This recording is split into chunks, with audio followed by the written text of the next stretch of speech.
Hey, Conrad, thanks so much for joining me on the show. Gad, great to see you, man. I'm honored to be here today. Well, likewise, I'm honored to have you on as we've been social media friends for quite a long time, but it's nice to actually have a face to the name or virtual face, if nothing less. No doubt about it. No doubt about it. Now we just got to get together, like, what is that, in real life, right? At some point, we'll make it happen. Yeah, I think that there's an event coming up in Dallas next year. So I might be coming back to Dallas. I was there in the fall and I think I'll be coming back in the spring. So You were here for SIOR in the fall, yeah, right? I was. We Yep. didn't cross paths for some I reason. know. Well, How is there it was possible? so many people there too. Like I hope I I can't know. remember how big that one was, but close to a Yeah, thousand people. over 900, I think we had. I think it was one, I think it was the second largest attended conference. Yeah, and that was a lot of fun. So when I'm in there in the spring, then we'll definitely connect. I guess it's probably a year from now, but if I'm there sooner, we will. But at Yeah, the very least, I'm planning to be there in the spring of 2024. awesome. Looking forward to it already. Yeah, well, likewise. Well, let's start with Dallas. It's I follow Dallas a little bit from the standpoint that I like Texas. I'd like to invest in Texas.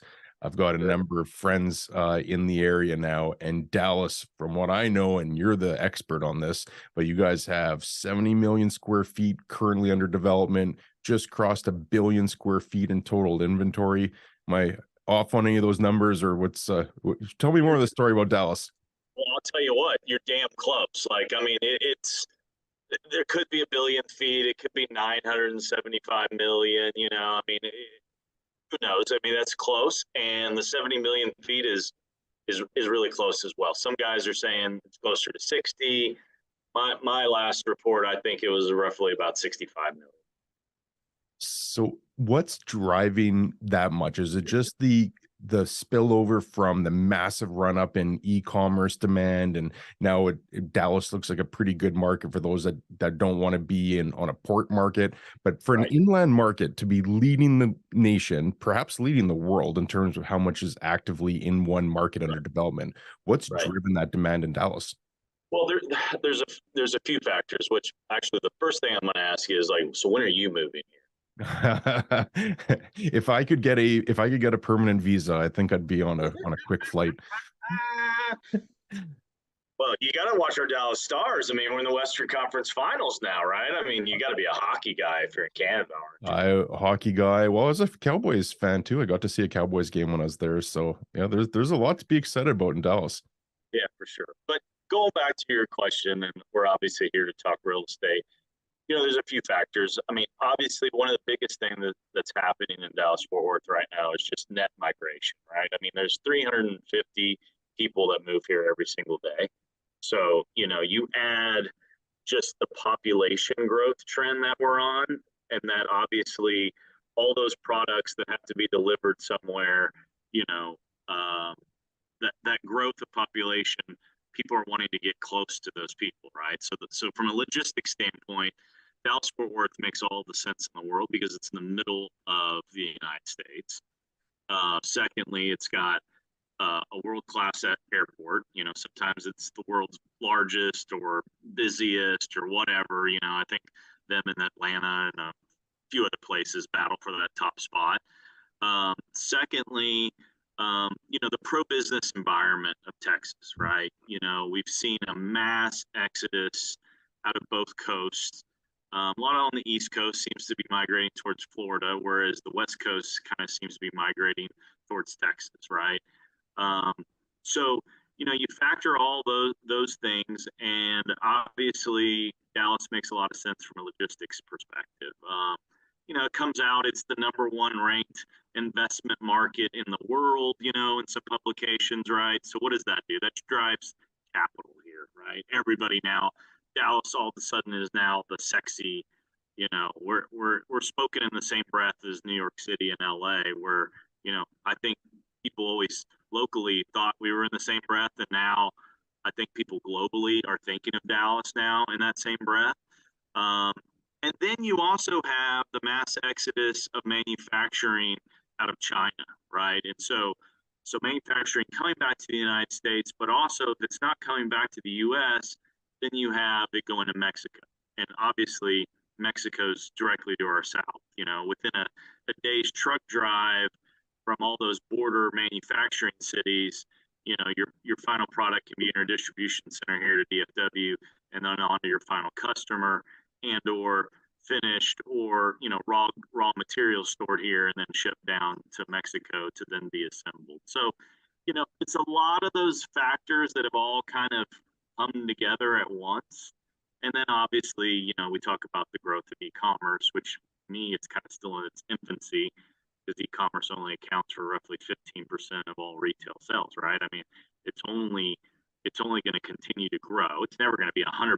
You're always going to have to go to a nail salon or get your hair cut or do service, type related places at retail opportunities, but e-commerce is going to continue to grow. So let me ask a couple potentially controversial questions for you, and we're not going to go into the depths of craziness. You can go confrontational with me because I'm my own guy. I don't have any large corporation pushing me down, and I'm a straight shooter. So ask away. I know you're a straight shooter. That's what I admire. So a lot of people coming from California coming into Texas as a whole, and for a large part, I think that they're leaving behind some perhaps ideology or maybe government overreach, and they're trying to come where there's actually a pro-business, business-friendly government, red state. Right. Do you think that there's a risk? And I know that a lot of people in Texas say that is, don't California my Texas.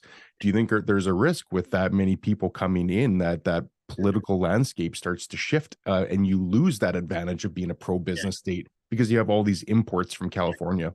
Yeah. And that's a great point, and a lot of people say it. And what I've kind of realized is that most of the people that are gravitating from these other areas are red state people who are just tired of their blue state, to be honest, right? So they've just finally gotten to the point where they're like, I can't, as much as great as this weather is out here, I'm being taxed to death. It's so hard to conduct business here.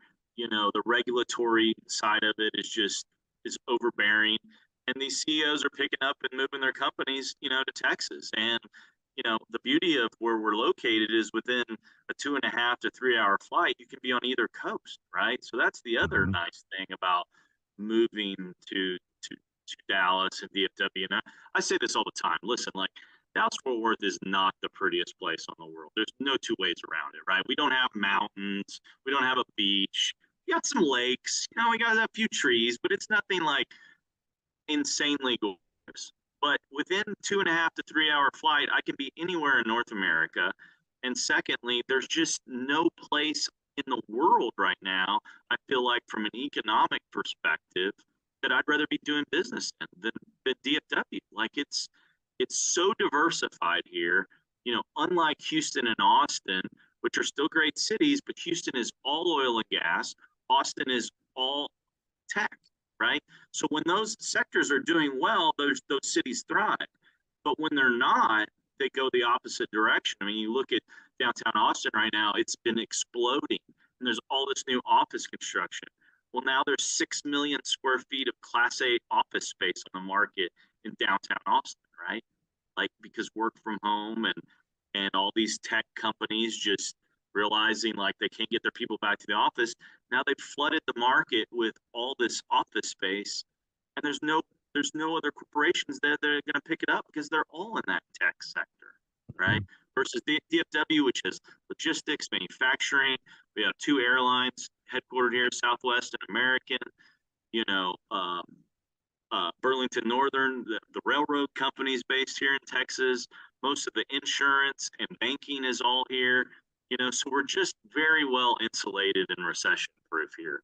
And that's why I love the diversity of the area. Sorry if this is an infomercial for Dallas-Fort Worth, but I'm already sold. Like I said, I'd be on the next flight there. So this is part me saying, help me get a green card here so I can come in. I love Dallas. I would agree with what you said. You're not on the ocean, you don't have mountains, but the weather's great. I don't need to go down an infomercial on Dallas either, but I appreciate everything you said on that, and that's for those reasons that I like Dallas. There's a few markets in Florida that I think are pretty attractive right now for similar types of reasons. It's follow the Sure. population growth. If you're going to have net in migration, those people are going to spend things, they're going to have demand. That all leads to warehouse. So I guess this another question that I'd have on the success of Dallas growing so much and having so much demand, I guess attraction for the investment community. Like you said, capital is flowing there, international exposure.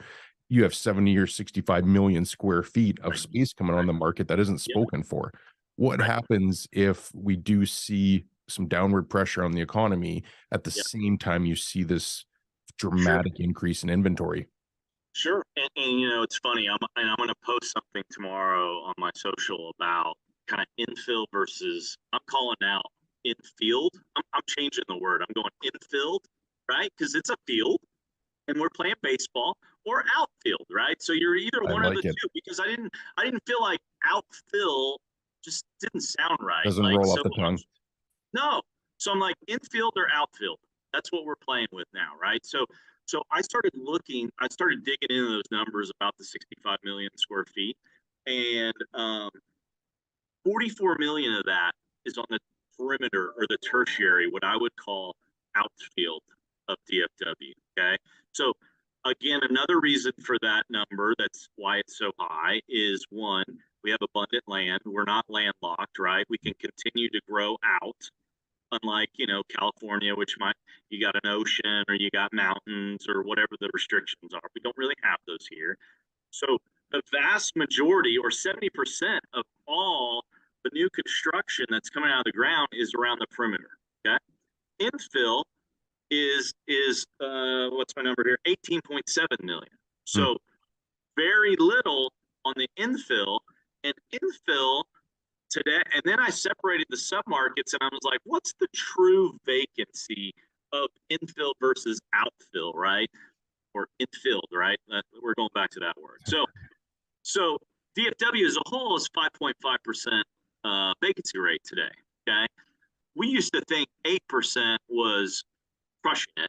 And then in bad times, it'd go to 10 or 11%. Okay. So we're at 5.5 today. Infill is at 3.5. And then outfill is more at, like, I think the number was 9.5 roughly, right? So where is there susceptibility for potential softening?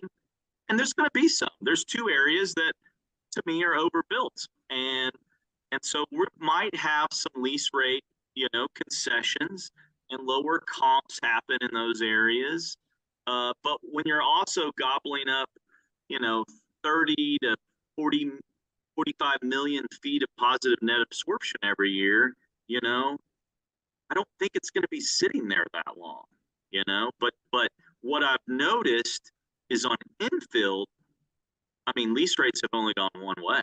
There's no option. You have nowhere to move. You know, 3.5% is a tight market. And then you know, you pull out some of those functionally obsolete buildings, right? Like that are low clear height or don't have good truck courts. You know, you're probably closer to 2 to 2.5% vacant on the infill, right?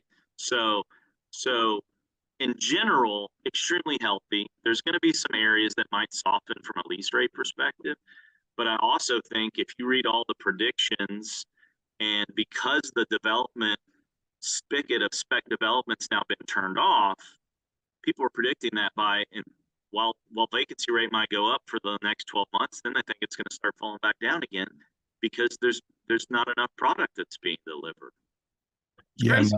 It really is crazy. And I would echo all those same things as well. As I'm hearing that in markets all across North America, is everybody's turning off that development tap just to say, well, until we have a better handle on where interest rates are going, let's just pencils down, using the cliche. And you're right, as if that, it's same in housing too, right? As if all these people are moving to an area, but developers say, well, we're not building any housing, there is going to be a shortage at some point in the future here. Right. Yeah, I mean, if you didn't have your debt lined up by, call it summer of 22, you're not moving forward on any more industrial spec in DFW. It's not happening. You cannot go get a construction loan today. It's not happening. What's your outlook on interest rates? You read a Yeah, lot, you're pretty I tapped think, in. yeah, I mean, I think we're probably going to have one more increase this year. Um, the $1 million question to me on how interest rates are going to work is how bad does it get on the bank failures later this year, right? How, we just had what's interesting, and I didn't realize this till I read this stat the other day, but three of the four largest bank failures in our history happened in the last 2 months, Hmm. right? And everybody's talking about all these loan maturities, and there's certainly a ton of that going to happen on the office sector. Okay. And as you know, capital typically is pretty diversified. So everybody's investing. So even if you're invested in an office building, you probably invested in some retail and industrial. And so when these keys start going back to lenders, it's going to hurt everyone for a while, right? Because it's just uncertain times. It's going to hurt the economy, all those things. And so to me, we're going to see by this fall whether or not whether the economy has dropped significantly enough for the Fed to lower by December, or are they gonna let it get a little worse? And it could be first or second quarter of 24 before we see them, lower rates again. But they're gonna have to pull it at some point because it's as many people as I talk to in the debt and equity side. There's all these firms right now. All they're doing is broker opinion of values at all the big shops. So for and especially at all of these office buildings, right? Everybody wants to know where they think the value is. And so many of these guys, I mean, I'm hearing stats. There's not an office building in DFW other than like maybe new construction pre-lease that if you put debt on it in a few years is in a positive, you're either going to have to show up with an equity check or you're going to turn the keys over. And the key, and if it's a B class building, you're probably never going to get back to where you were and what you bought that building from. And so that's going to hurt the overall market in general because it's every asset class or every fund, they're all cross collateralized, I say it, in different asset classes, right? What's wild about the office market is that most statistics say that it's still 50 to 60% of people that are actually back in the office from Right. pre-pandemic levels, even though Right. a lot of markets are saying their occupancy rate is 80%, some plus or minus. You probably have some worse, some Right. better, but there's only Right. 50 to 60% of people in the office. So there's still something we'll have to give. Either more employees will have to go back to the office, Right. or that vacancy rate will tumble as soon as these leases come up for renewal and companies resize and figure out what they're going to go. I think this office story is still going to be 5 to 10 years in the making before we know how bad Yeah. it gets. And I think that this work from home trend is I think it's gonna become more of like flexible work schedule. I think that's, it's either you're gonna come in the office 3 days a week, or maybe you can, or four, or you can be flexible on the times that you come in the office. I think that's gonna be the end result of COVID because a lot of these CEOs are figuring out like work from home really doesn't work from a collaboration standpoint, from a creating a culture, all those other things. And then they're also finding out like these people that are working from home aren't really working. I mean, they're logging on their computer at like 1 o'clock in the afternoon for the first time, Yep. right? And so they're seeing productivity going down. But the challenge is, as you know, the competition for labor is so fierce today, right? So they can't lose labor, but they're trying to work through those things. And then that's also because of the competition for labor, like the Class A office buildings, I think are going to be the only ones kind of really left standing, right? You have to have amenities now. If you just have like a cheap old little deli down in the basement, like that isn't going to get people to come back to work. Like people Mhm. want a high-end coffee shop, they want a gym, they want, walkable retail to, things like that. And if you don't have that, to me, you're just getting crushed. And and the sad part about the office sector is only 20 to 30% of the buildings even make financial sense to convert to apartments or condos. It just doesn't financially make sense. And or the floor plates are too big or don't work or whatever the case may be. So, I literally was hearing from somebody the other day, they're truly taking buildings in downtown Manhattan and they're converting them to hydroponic grow farms on B&C office buildings, because the land's so valuable, you just can't scrape it and start it so you got to find rental income somehow, and you've got a lot of people in a very dense area. So, that kind of makes sense, I guess. It's going to be interesting to see how it all shakes out. Well, it really does speak to that point you just brought up about these lenders have exposure to all these different asset classes, because it's not like there's a lender that just lends money to industrial. They all have their hands in all these different honey jars, and they're feeling the pain on that office side. Retail's somewhat flat from my vantage point. Multifamily has got a little bit of hair on it right now because they're seeing increased expenses, flattening rents. So now you have industrials being like this darling, this industry which should fare the best going through any type of downturn, but there's all this exposure to those other asset classes which are going to drag down on that, which drags everybody down. So do you see this being like 2008, 2009, where we just had that capital crunch and the Great Recession, and it was hard finding money for anything, even if it was a good deal and a good borrower?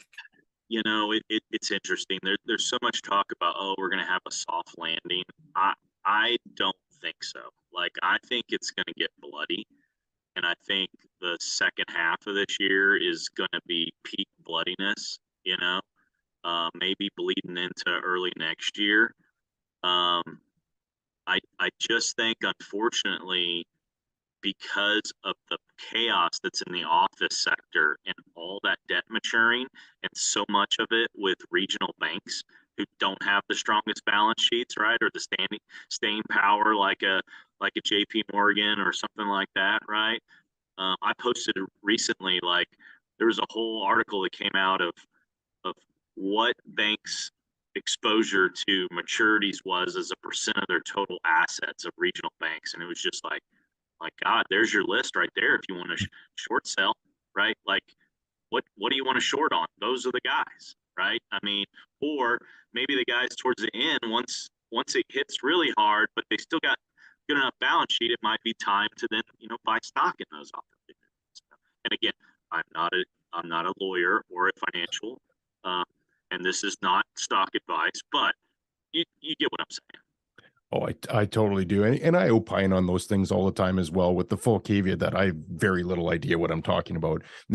I joke that if I give stock advice, I'm like the Jim Cramer, where you should just do the opposite of what I do. So yeah, I'm the same way. It's like I always try and give those disclosures. We're picking predictions out of a vase and seeing what sticks, and we're just making guesses. But I want to dive into that further. Like, how bad do you think this gets? What does blood in the streets look like the later part of this year? Well, I mean, let's take assets just to date. I mean, I'll give you an example, right? A year ago to date, or I would say 14 months ago, at this point last year is when it started to unwrap. April and May is when it really started to unwrap.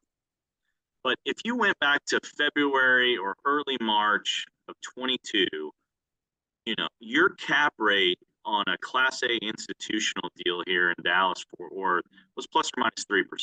Wow. So today, you're pushing 5%, and in some cases 6%. So values have already fallen, call it 300 basis points almost. Mm-hmm. And so we've already had that correction. I think in the last 90 days, sellers have finally come to the realization that the line is no longer around the corner, and they're not getting 21 pricing anymore, right? And so, I'm hearing, land prices have fallen 20 to 30% here in DFW. You look at where you could have sold a Class A building a year ago for, I don't know, 120 to 130 a square foot. Now you're getting probably 80 to 90, right? So that's a big delta. But so and that is in a healthy sector of industrial, right? Yeah. So then you go, well, what's going to happen on these other asset classes? And I'm not as down on retail as a lot of people are. It's relatively healthy here in Dallas. They're actually having rent growth right now, Hmm. and I think again that goes to net migration here, but also there's been no new development for a decade of retail since e-commerce entered the picture, right? So all these properties have finally been filled, and now guys are actually pushing rates for the first time in 10 years on retail. So now malls, that's a whole nother story. Like malls, I think are going to be very challenged moving forward. I mean, I look at office and the Galleria office towers here in town, and when I began my career 22 years ago, you know, I was in the same building and I'd walk down the mall. It was 100% occupied. I go down there today, and I mean 60, maybe 70%. I Hmm. mean, it's full of sheetrock storefronts, and you're just like, how? Right? Like that's just another example. How does this lender who put debt on it previously, how does he go back and refinance this thing? There's no way. Right? So you're going to have that scenario for so many properties that took advantage of short-term debt, and at 3%, and now you're going and getting it at 7, and the numbers just don't work. And so it's just like, hand the keys back, and sorry, sorry, all my GP and LP guys, we lost, you know. Yeah, that's scary on this, because you hear about large companies that take a loss on a building, but it's perhaps negated by a big gain they had on a property in perhaps even a different market, and Right, it's a wash to some extent. But then right, you do hear about these syndications where an LP is putting in money, and they might have a meaningful amount of money to them anyways in that right, property. And right. I love that point that you said. Even industrial, the best performing asset over the last few years is still seeing values. I'd say even in a really good market, still down 15%.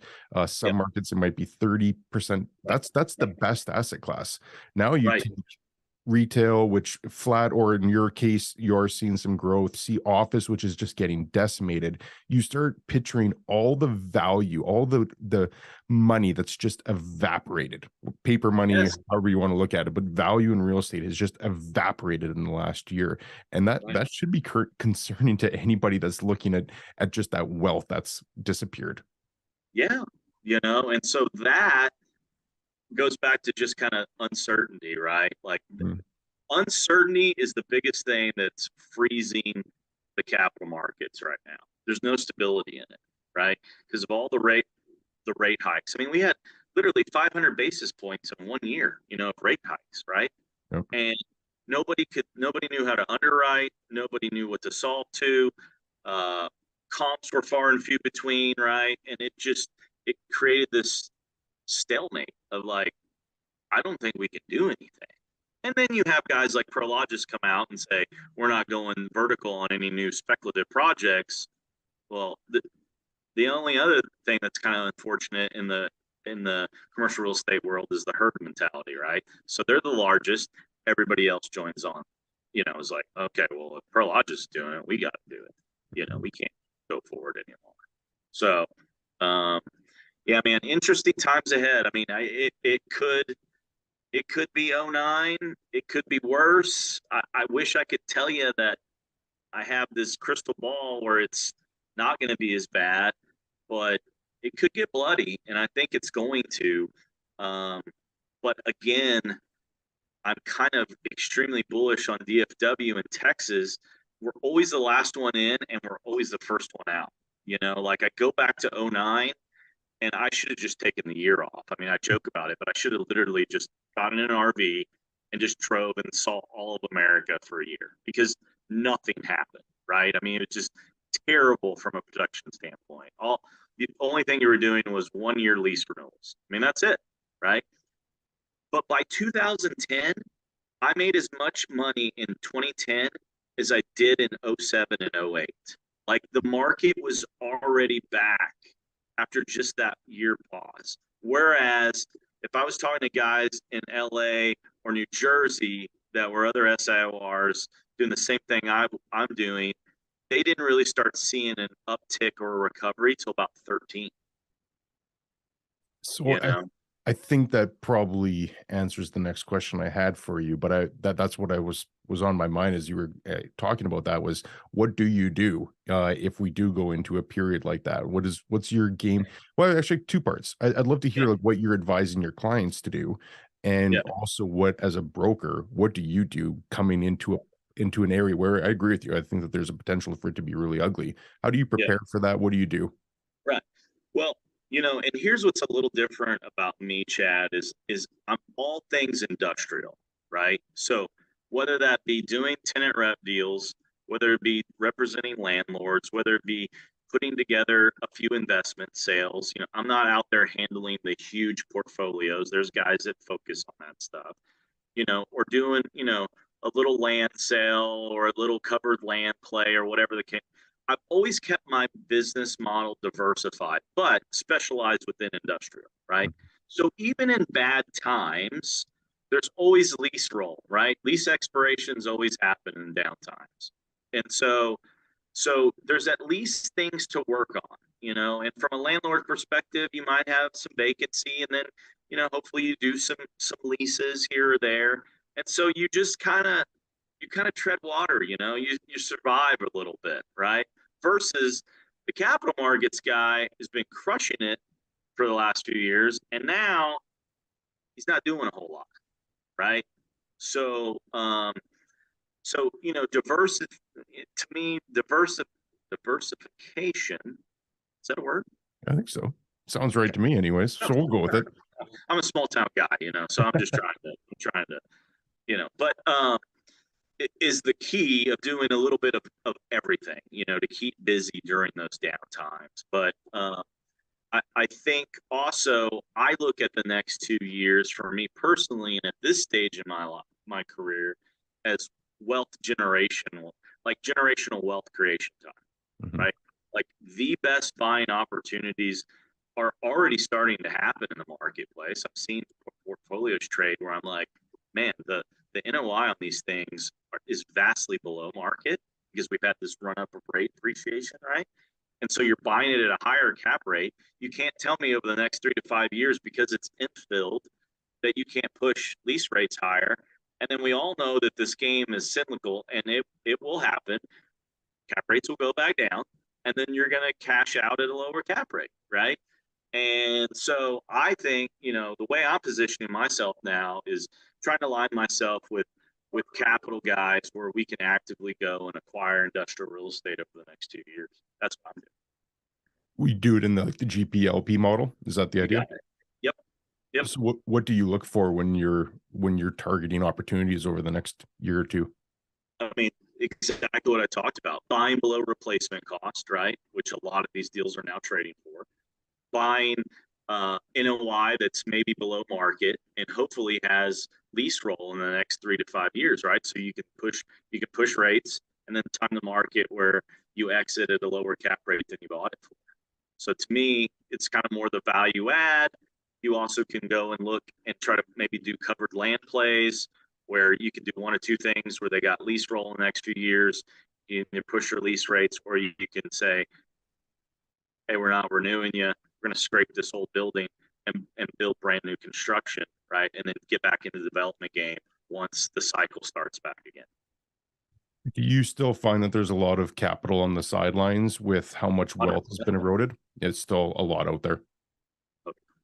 And that's the other interesting thing is you and I both know that capital can't sit idle forever, right? Like it's been sitting idle now for a year. And so that money has to go to work eventually. And I think, it's the guys who are well capitalized are gonna make the most over the next year, and then it's gonna start getting back to normalcy where the funds are back in the game and CMBS debt and things of that nature. Yeah, that's a great point. What do you say to the investors that are on the inverse of that, and they perhaps bought at the height and now they've just seen 20%, call it using an arbitrary Yeah. number, Yeah. vanish off the top line? Yeah. What do you say to those guys right now? Is it a patience game? Are there Yeah. I mean, strategies to get I through think, this? yeah, I mean, I think you got to play kind of the patient perspective where, you're paying down debt, you like the real estate because it's well located, right? And you might just have to wait till that lease rolls, and hopefully, we're going to still see that rate uh, rate increase, and then hopefully you time it a little bit better from an exit perspective, and so yeah, I mean it's certainly, it's not easy out there today. You can't just go buy something and bet on that you're going to have cap rate compression in 6 to 12 months. And oh, look, I just made 10 million bucks because I bought at X and now I can sell it at this, and I didn't do anything. Right? It was too easy for 2 years or so. The Fed should have acted 2 to 3 years ago when every single family home that was on the market was having 50 to 100 offers within one day of hitting the market. That's when the Fed should have taken action. Should have done a couple just small increases just to cool things, you know? And if they would have done that, I don't think inflation would have got so out of hand. And then they wouldn't have had to have this record rate hike like we just went through. Yeah, it's completely mind-boggling to me that central banks all over the world printed money at an unprecedented rate, but didn't Yep. have the foresight to see that inflation would be on the other end of that lever, and to Right. not pull that lever to say, well, this could be problematic. Let's try to get ahead of this early. Not Yep. until numbers came out that suggested very problematic inflation did they even act. That's mind-boggling to me that that's their job, and they That is their failed job, that one right? job. I mean, they literally are like meteorologists. Like, they're meteorologists are wrong half the time, but they still get a paycheck every day. Like, how do these guys who do this day in, day out don't see those things? Yeah, I just think bad leadership in the Fed. Like, I don't get it. I Yeah, don't. I don't get it either. And now we're stuck dealing with the ramifications of them having to raise interest rates at the highest pace in the last 4 decades, and a Right. market trying to respond. And real estate markets are almost by definition notoriously very slow. It takes a Yep. long time to pump the brakes, especially if Yep. you're on a development or if you're Yep. buying an asset. It's slow. So you can't even just go and change things as quickly as the feds would like to, especially if Right. all the people out there that have fixed debt. I'm always reminded of the story that I like to tell is the Armancio Ortega, the guy that founded Zara. He bought almost $1 billion worth of industrial real estate all across the US early last year. And I think it was like 9 properties, mostly distribution centers, leased to large companies on long term. I think their WALT, the weighted average lease Yeah. term, was 8 years and change. And I'm Right. thinking that if he fixed his debt at a long term, and this was before the run up in rates, Yeah. fixed his debt, he's got 8 years of WALT. He doesn't care. He doesn't care what happens if the Oh, rates go to 30%, because he's got his income coming in from blue chip companies. He's fixed his debt. And yep. I think there's a lot of buyers and owners out there that say, well, yeah, if it gets ugly, then it gets ugly, but we'll buy more. We're opportunists as opposed to Yep. hitting that panic button. And that's kind of what I would say as well. And even the properties that I own, I bought them with the intent of owning them for 20 plus years. So Yep. in the Yeah. grand That scheme of things, that that model right there never fails.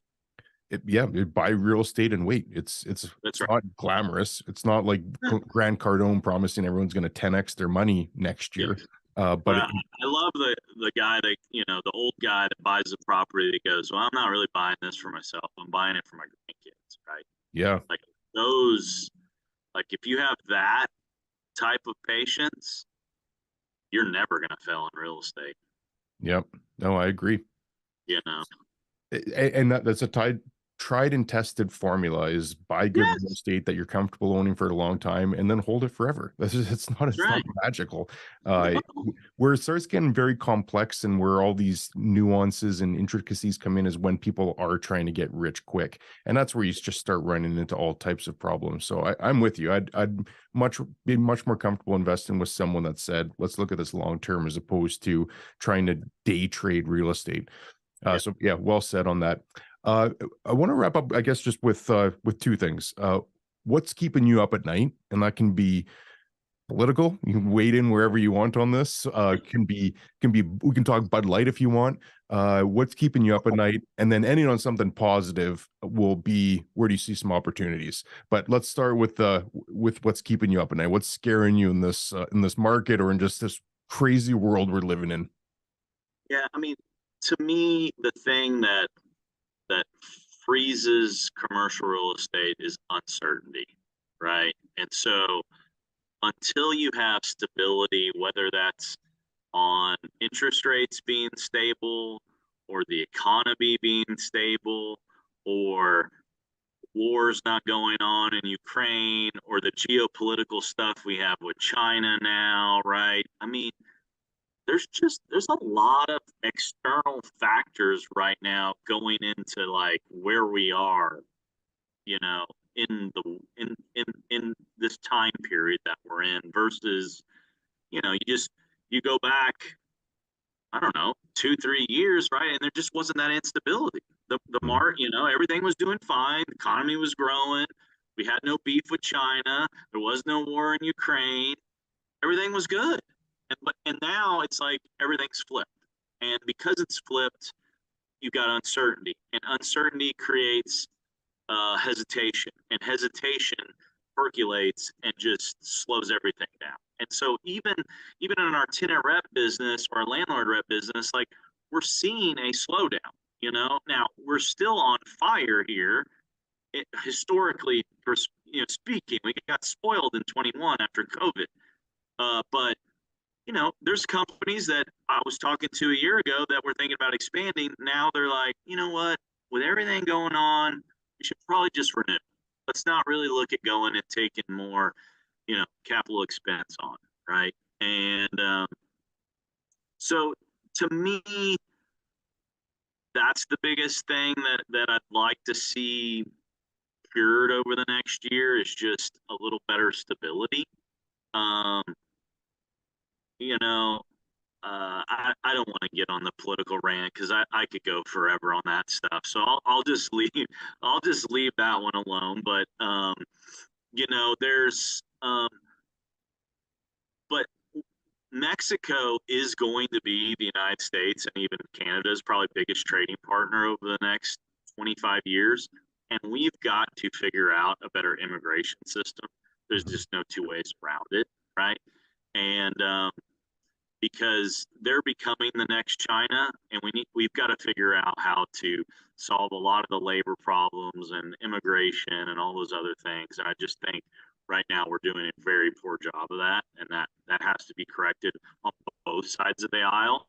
Like let's just figure out solutions, and so those are the things that maybe keep me out on night. What am I excited about? I'm excited that I'm in Texas, and I'm excited that I'm in DFW, right? And I'm in an area that's growing. I'd be concerned if I was sitting in California or the Upper East Coast, where people are exodusing out of, and companies are exodusing out of. I'd be much more concerned if I were in those areas. And so I'm just bullish on Texas long term. I think we hit on it a little bit earlier. I think there's going to be some opportunities to buy, over the next 12 to 24 months. Um, there will be better opportunities for tenants in certain areas that are being overbuilt, right? But it's still going to be tough in infill areas, where there's not much you can leverage to go relocate to. Like you either renew and here's your rate and take it, or like go somewhere else and you can't. There's no options. I'm learning, a lesson here recently of, how important renewal options are in lease agreements. For eternity, we never operated inside the renewal option that was in a lease agreement. You just kind of went back and forth and negotiated with the landlord's broker, and you could take as much time as you wanted. That could be a 6-month, 9-month process, whatever. We'll finally agree to a deal, and then we'll go to a lease amendment. Now, these landlords are basically going, your option is stated in your renewal option. And if you don't like it, go find somewhere else, right? And that's just how tight the market has gotten, and so it's just it's interesting times, to say the least. I mean, industrial has just completely changed in the last decade because of Amazon, and we've gone from the ugly duckling to the white swan.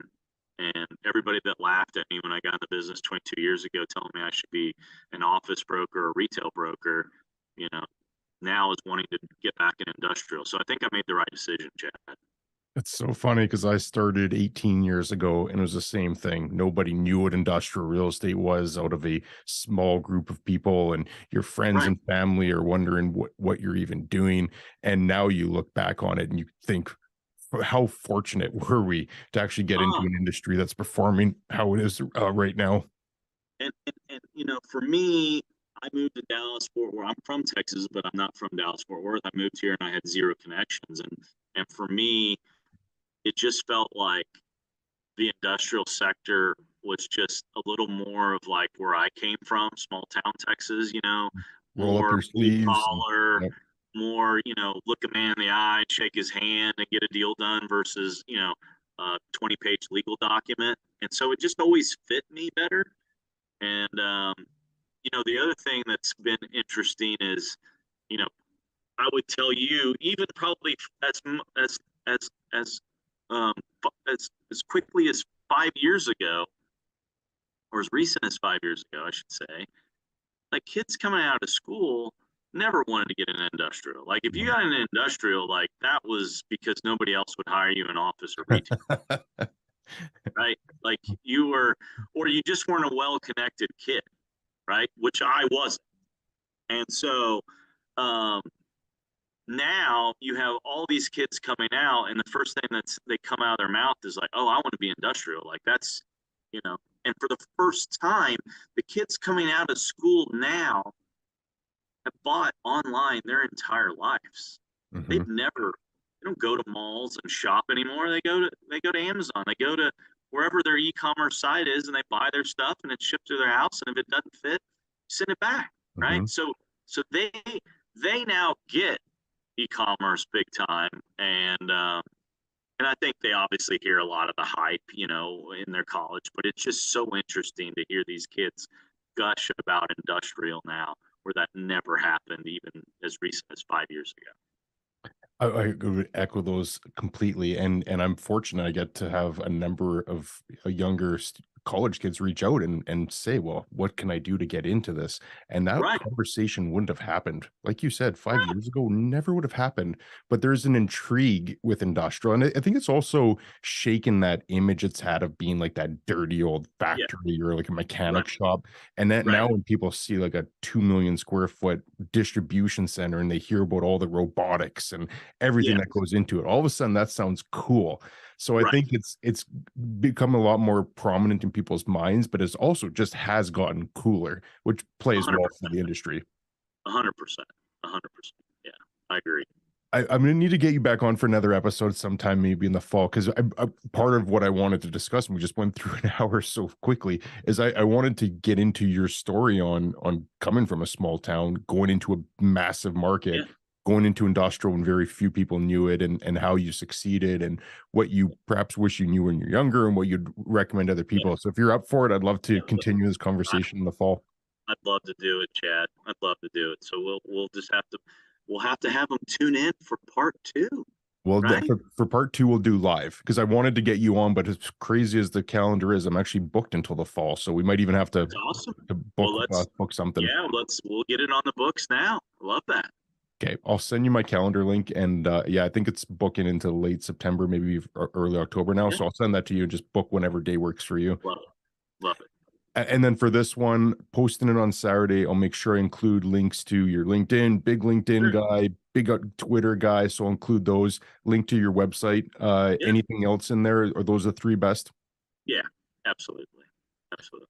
Awesome, man. Well, thanks again so much for taking the time to Yeah, share an right. hour with me. That's that was What's the weather up north these days? What are we doing up there? we've actually had a beautiful spring. Like we're probably in the 80s. Like last night, Really? we were probably 85 degrees last night playing baseball. It's That's beautiful, incredible. an absolutely beautiful spring. But we're having a lot of fires. There's a lot of forest fires around us right now. So Oh man, it's yeah, sorry to it's hear that. actually kind of concerning. And smoke rolled in today, so it's Mm, there's a bit of a misconception where we are cold all the time. We're cold 6 months of the year, which is a long time, but the other 6 months of the year it's beautiful. Like if I'm yeah, sure in Dallas when it's 85 degrees, that's perfect weather. it's perfect weather. Yeah, it's about to get really hot here. Yeah, and that's the trade-off, right? Is That's you're right. We have we three have to months. We have 3 months of hell, and then the rest of the year is pretty damn good. You know, yeah. pretty good. I mean, January gets a little cold for us. I mean, nothing compared to what you guys experience, but you know, You you all in get all, used to it here though. You go from heated garage to heated parkade to yeah, it's just you don't spend a lot of time outside when it's that I cold. know that's just so crazy. I mean, it's a whole nother world. It's a But whole nother. I might actually like the one thing that I'd consider doing actually, but if I can't get my permanent visa, which is still on the radar, 6 months in Texas, 6 months here. It would actually be a pretty good arrangement. Hell yeah, yeah. I mean, you want to be here.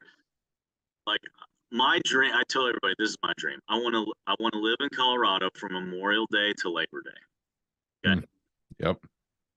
and the rest of the year I want to be in Texas because the summers in Colorado are in the mountains are glorious. Yep. 75, no humidity, 50 in the morning. Just perfect. But the rest of the year in Texas, I love it. It's great. Love it here. People are friendly. Never Very moving friendly. anywhere else. Yeah. I'm a fan. I'm a fan. So All right, brother. Well, yeah, Chad, this was fun, man. that Let me was know a how ton of